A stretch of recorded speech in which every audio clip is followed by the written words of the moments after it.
Tout est en feu, de l'église jusqu'au métro. Les flammes atteignent 60 mètres de haut. C'est incroyable. Tu ne peux pas imaginer ce qui se passe ici.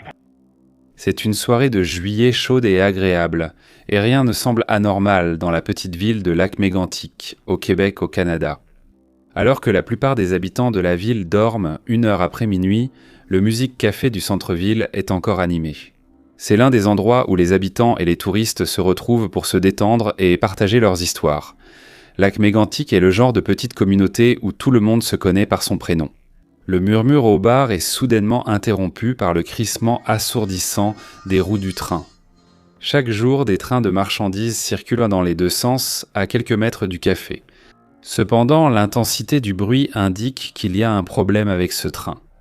Puis, 5 locomotives passent à toute allure à une vitesse vertigineuse. Elles sont suivies d'une composition de 72 wagons-citernes remplis de pétrole brut, grinçant sur les rails et s'entrechoquant les uns contre les autres. Puis, soudain, le sol tremble lorsqu'une puissante explosion et une vague de chaleur frappent le café. Depuis près de 130 ans, le chemin de fer est la bouée de sauvetage de la ville vers le reste du monde.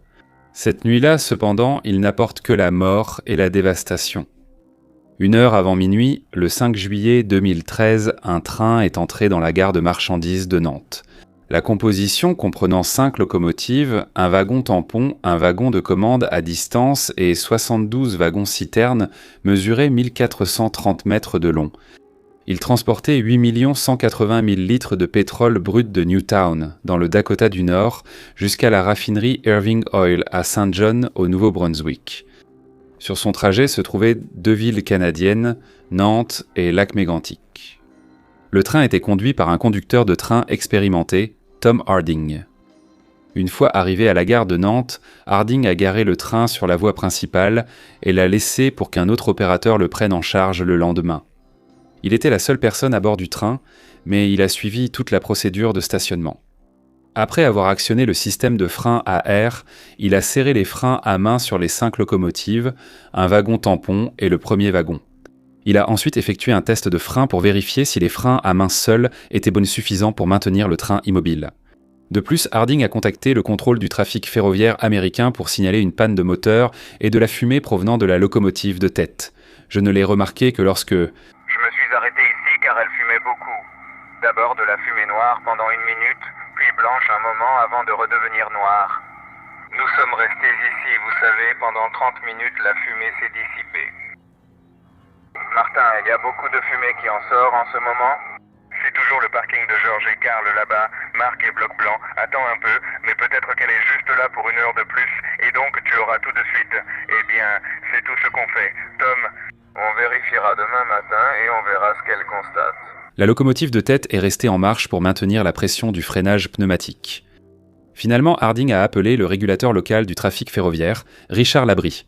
Il a signalé que le train était correctement immobilisé et est parti pour l'hôtel local. Harding ne s'est pas rendu compte à ce moment-là que le problème du moteur était bien plus grave qu'il ne l'avait imaginé. Quelque temps après son départ, des témoins ont signalé que des étincelles sortaient de l'échappement. Il n'a pas fallu longtemps avant que des flammes n'en sortent. À 23h50, le service d'incendie de Nantes a reçu un appel d'urgence concernant une locomotive en feu à la gare de marchandises. En quelques minutes, l'équipe de pompiers était sur place, maîtrisant l'incendie. À 23h59, Labrie a appelé Harding. Il a pris feu, ouais. Ah, vraiment? D'accord, y a-t-il quelqu'un pour s'en occuper? Ouais, eh ben les pompiers étaient là. Oui. Et apparemment c'est éteint maintenant. Oh. Très bien. Et le feu est complètement éteint. Il est éteint. D'accord. Et c'est tout ce que je sais à ce sujet. Dois-je monter là-haut, monsieur? Non. Jean-Noël Bisque est allé là-bas pour vérifier s'il y a des dégâts. Et il va me rappeler. D'accord, rappelle-moi, RJ. Non, va te coucher. À 12h13, 2 employés de la maintenance des voies de la compagnie ferroviaire Montréal, Maine and Atlantic sont arrivés et ont pris le contrôle du train. Les employés de la MMA ont informé les pompiers que le train ne présentait aucun danger et tout le monde a quitté les lieux. L'incendie a été éteint et une catastrophe possible a été évitée. Mais pas pour longtemps. À 1h du matin, Alors qu'un des pompiers rentrait chez lui, il s'est arrêté au passage à niveau non loin de la gare de marchandises de Nantes.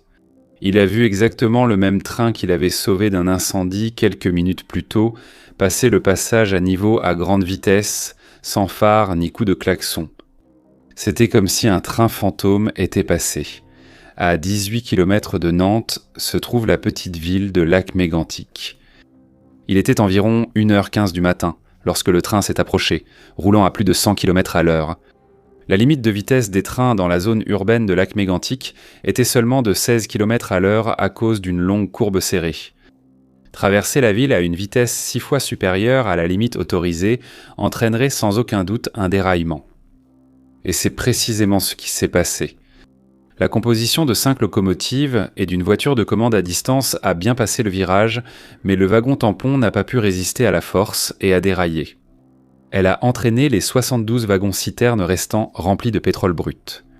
Le choc des wagons déraillés a alors provoqué une série d'explosions massives, ravageant le centre-ville de Lac-Mégantic. Le plus proche de l'explosion était le café Musy. Ce n'est que par pur hasard que quelques clients ont survécu. L'explosion a tout détruit dans un rayon de milliards. D'énormes boules de feu orange ont illuminé la nuit, s'élevant à des centaines de pieds dans les airs. Malheureusement, l'explosion n'était qu'un prélude à la catastrophe qui allait se dérouler au cours des 2 jours suivants. La plupart des wagons-citernes déraillés se sont éventrés lors de la collision et ont commencé à laisser fuir du pétrole. Plus de 1,5 million de gallons ont pris feu et se sont répandus dans les rues de Lac-Mégantic.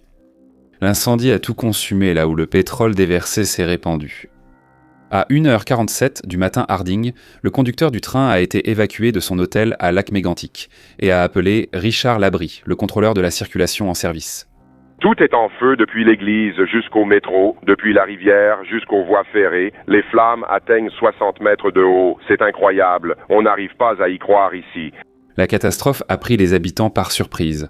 Au milieu de scènes apocalyptiques, ils ont quitté leur maison, courant à travers la fumée et les flammes dans les rues pour sauver leur vie. Dans l'agonie, des gens ont sauté des étages de leur maison pour éviter d'être brûlés vifs. L'explosion a déclenché une alerte générale. Environ 150 pompiers ont été dépêchés sur les lieux. Cependant, il leur fallut presque toute la journée pour atteindre le centre de l'incendie, où les wagons-citernes déraillaient laissaient toujours s'échapper du pétrole à flot. À un moment donné, une mousse spéciale anti-incendie a été apportée de la raffinerie de pétrole voisine pour aider les pompiers à éteindre l'incendie. Ils ont finalement réussi tard, dans la soirée du dimanche 7 juillet. Le personnel de l'hôpital s'est mis en alerte lorsque l'alarme a retenti, craignant de nombreux blessés. Cependant, pendant les 2 jours de l'incendie, un seul résident est venu soigner ses brûlures au second degré. Il n'y a pratiquement pas eu de blessés. Les gens ont soit échappé à l'incendie, soit ont été brûlés vifs. Au final, 47 personnes ont été tuées par l'explosion et l'incendie. Leurs corps étaient méconnaissables à cause des brûlures, les médecins légistes ont donc utilisé l'ADN pour les identifier. 5 corps n'ont jamais été retrouvés et on suppose qu'ils ont été vaporisés par l'explosion. Presque la moitié du centre-ville de Lac-Mégantic a été détruite, tandis que les maisons restantes ont dû être démolies à cause de la contamination par le pétrole. La catastrophe a laissé 1000 personnes sans abri, tandis qu'un autre millier a dû quitter leur maison à cause des fumées toxiques.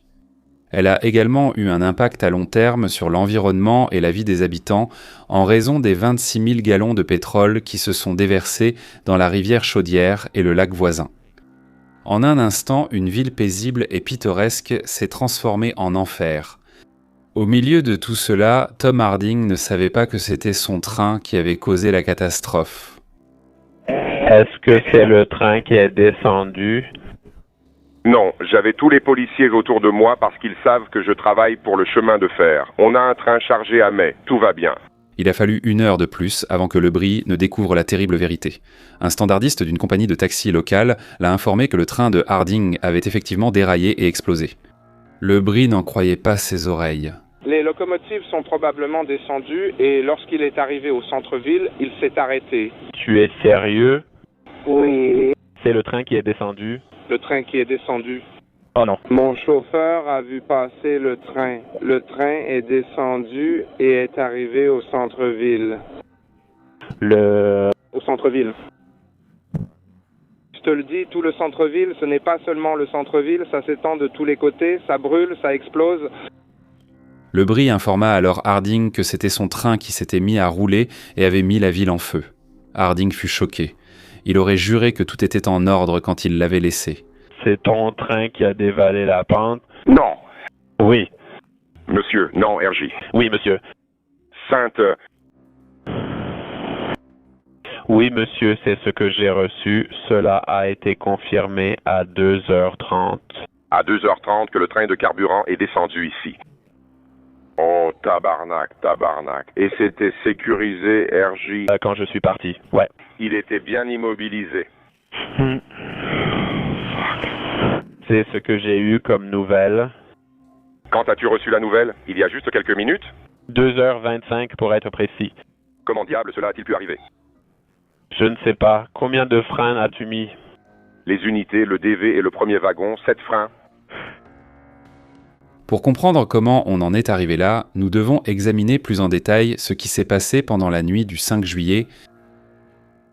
Comme prévu, le train-citerne, exploité par le chemin de fer Montréal, Maine et Atlantique, est arrivé à la gare de marchandises de Nantes.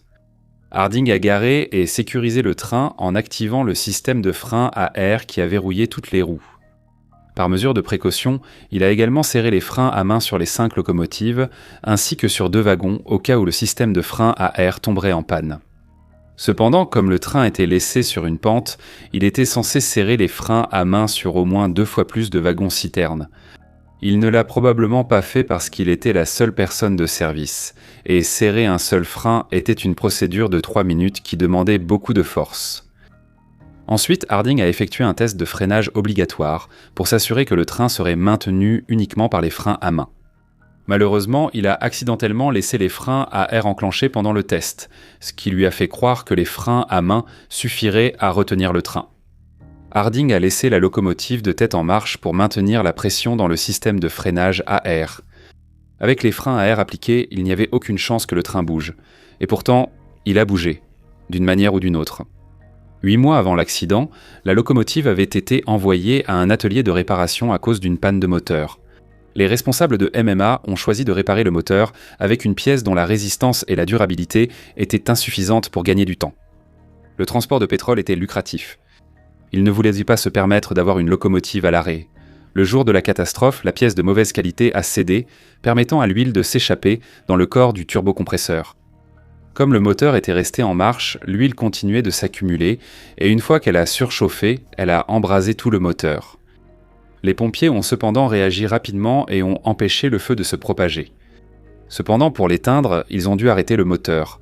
En coupant le moteur, ils ont coupé l'alimentation en air du système de freinage pneumatique. Malheureusement, les employés de la maintenance des voies de MMA envoyés sur les lieux n'étaient pas des conducteurs de train et ignoraient les conséquences de laisser le moteur de la locomotive éteint. Si l'opérateur Harding avait été là, il aurait sûrement relancé le moteur, mais son collègue lui avait assuré qu'il n'aurait pas à se déplacer. Après que l'incendie ait été éteint, les pompiers et les employés de la MMA ont quitté les lieux, convaincus que tout était en parfait ordre.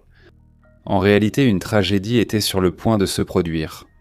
Le système de freinage pneumatique a perdu toute pression sans le moteur en marche.